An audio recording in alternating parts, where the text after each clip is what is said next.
behind the wheel with the F-150 PowerBoost. Look at that electric mode, charging, 0 RPMs, going downhill obviously.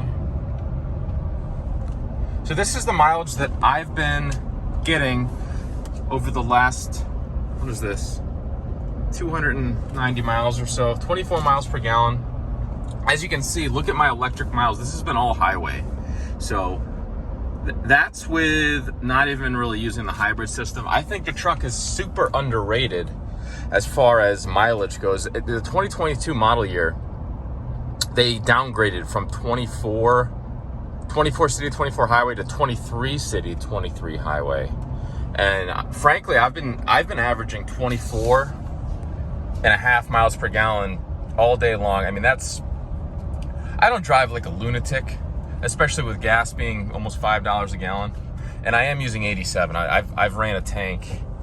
I've ran a tank in 93, and I got the same mileage, arguably a little worse, just because in the back of my head I was like, yeah, I've got 93. I'm gonna rip the turbos off this thing. But I don't think the mileage makes a big difference, thank God, because my wife's got a CX-5 turbo, and you can really notice the difference when you go from 87 to 93. But I do believe, I think I read this, or more like I watched a YouTube video. I think that Ford rated these. I think Ford rates their vehicles on 87 octane. So that's what I'm running.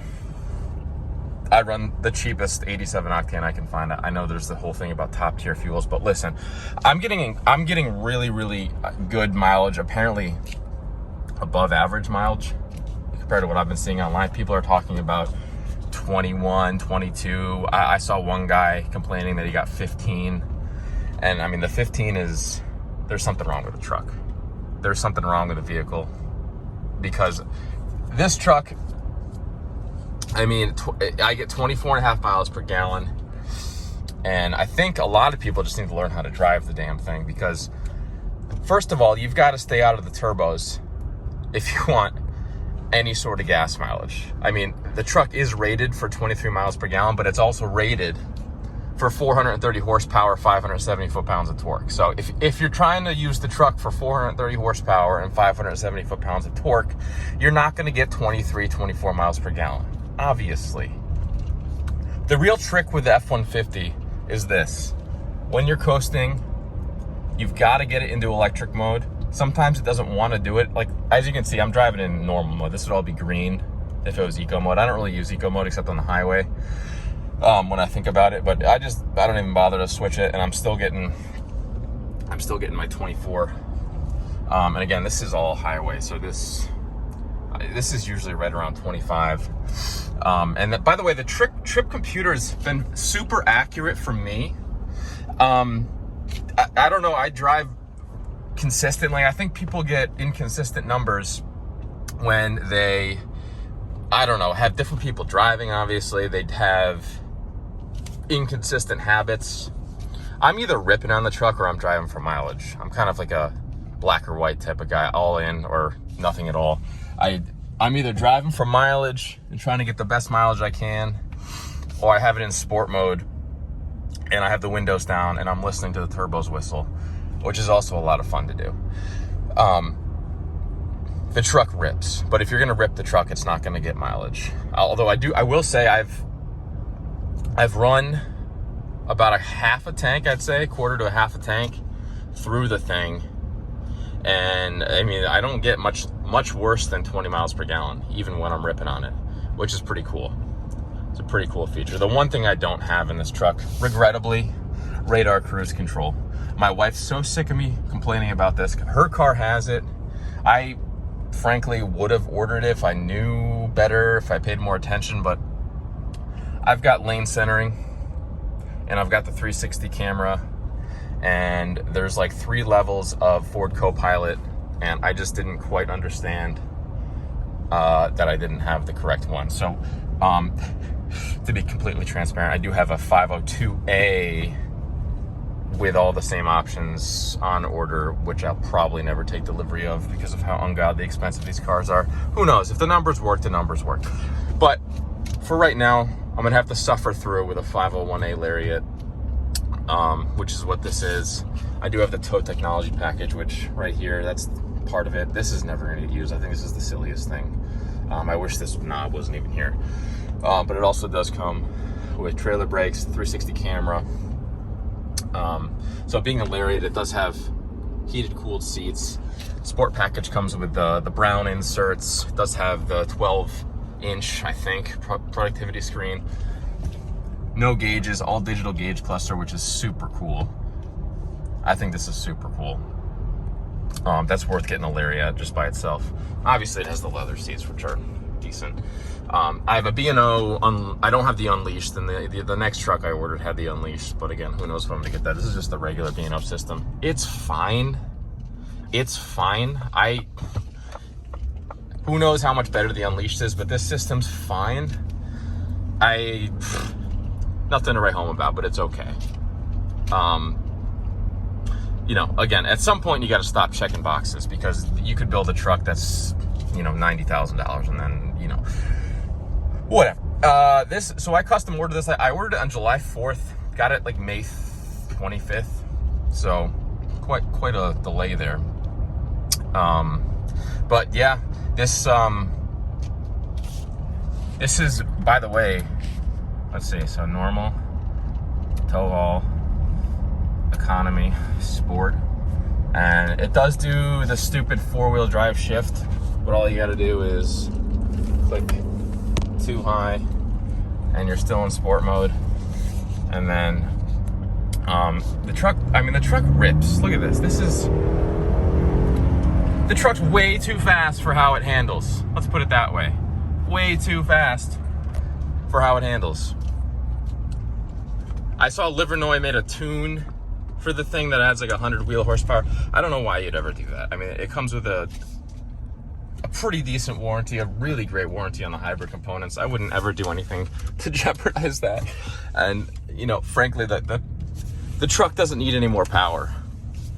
The truck needs 0 more power. It's by far the fastest truck I've ever been in. I mean, coming from a Corvette, which is what I sold to buy this, obviously it's not that fast, but it does not leave you wanting for any power. It is ridiculous. I've had the truck just about a month. I've got almost 4,200 on it. So I like to think that I've given it a good shot and I've got some mileage in it. And the other thing is about this truck, the 10-speed trans, I think, is a fantastic transmission. It's been absolutely awesome. The first couple, up to 1,000 miles, I mean, it was a little jerky, but I think, and I've said this before, but I think, and this is completely my opinion, but I think it's super important to have one person driving the truck for the first 2, 3, 4,000 miles, and to not really vary your driving habits very much, because that transmission, I believe, learns one way to drive, and over the last couple thousand miles, it's really smoothed out. And it's seriously one of the best transmissions I've ever had in any vehicle. And again, this is the trick to mileage right here. You get it into electric driving mode. And the cool thing about this, I haven't seen anyone talking about this. This little blue thing, it kind of is a battery gauge. See how wide it is? It's gonna slowly get smaller, and it'll show me how much I've got. This is EV Coach, by the way, one of the little things that you can program. It's just slowly gonna get smaller and smaller as I keep it in electric mode. I'm going up a small grade here. It's slowly edging me down. And this EV Coach just lets you know, I can't, here, let me see if I can get it back into HIB. Get it back into the HIB mode, how we're coming to a stop. And by the way, this also, the charge indicator, the more I press on the brakes, the more that little thing goes over to the left.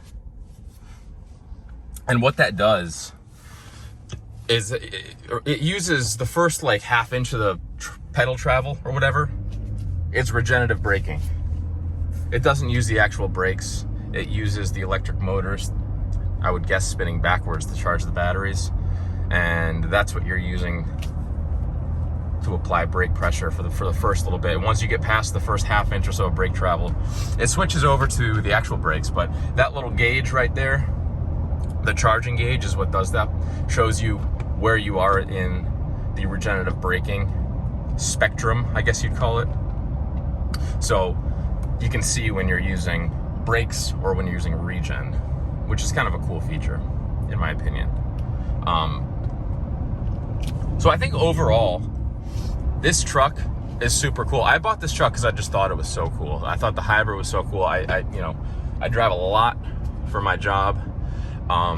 The fuel savings was, of course, one thing, but I just think it's so cool that all the accessories, the air conditioning, the braking, the power steering, I think it's so cool that it's all electric.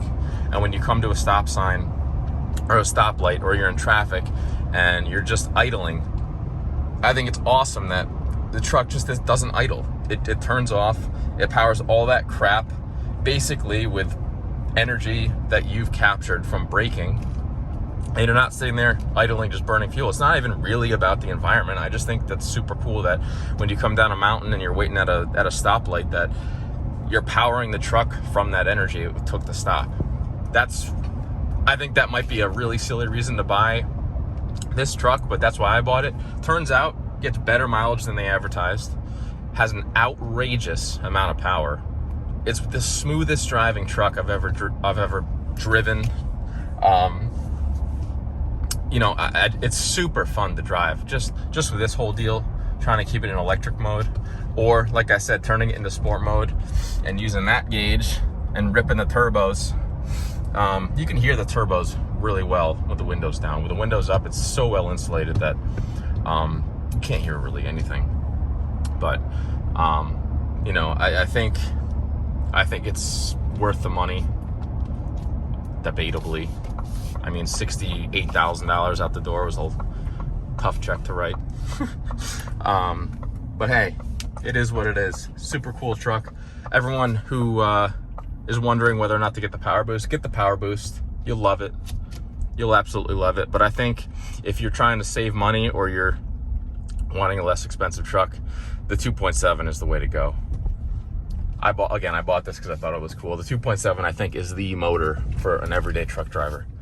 Unless you're towing, working, even if you are, as long as it's not heavy loads, that 2.7 is the way to go.